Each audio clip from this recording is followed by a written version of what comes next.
সরকার গঠনের পর প্রথমবারের মতন নিজ কার্যালয়ে আসছেন প্রধানমন্ত্রী তারেক রহমান। প্রধানমন্ত্রী তারেক রহমানের আগমন ঘিরে আমরা যেমনটি লক্ষ্য করছি, বাংলাদেশ জাতীয়তাবাদী দল বিএনপির যে কেন্দ্রীয় কার্যালয়টি রয়েছে নয়াপল্টনে, সেই নয়াপল্টনে রাখা হয়েছে অতিরিক্ত আইন শৃঙ্খলা বাহিনীর সদস্যরা।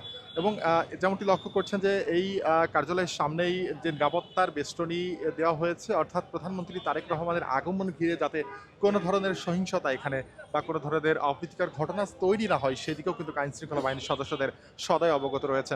দর্শক, যদি একটু জানিয়ে রাখতে চাই যে ইতিমধ্যে এখানে মোতায়েন করা হয়েছে সেনা সদস্য থেকে শুরু করে বিজিবি, পুলিশ সদস্য এবং র্যাব সদস্য মোতায়েন করা হয়েছে।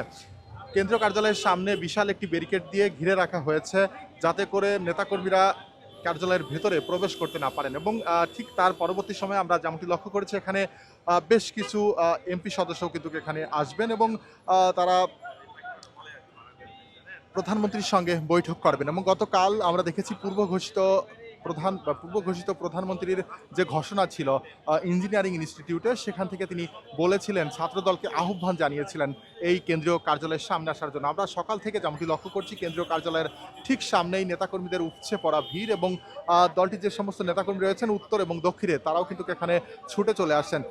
প্রধানমন্ত্রী থেকে নতুন করে বার্তা আসছে কিনা এমনই অপেক্ষায় রয়েছেন যুবদল এবং ছাত্রদলের নেতাবৃন্দরা।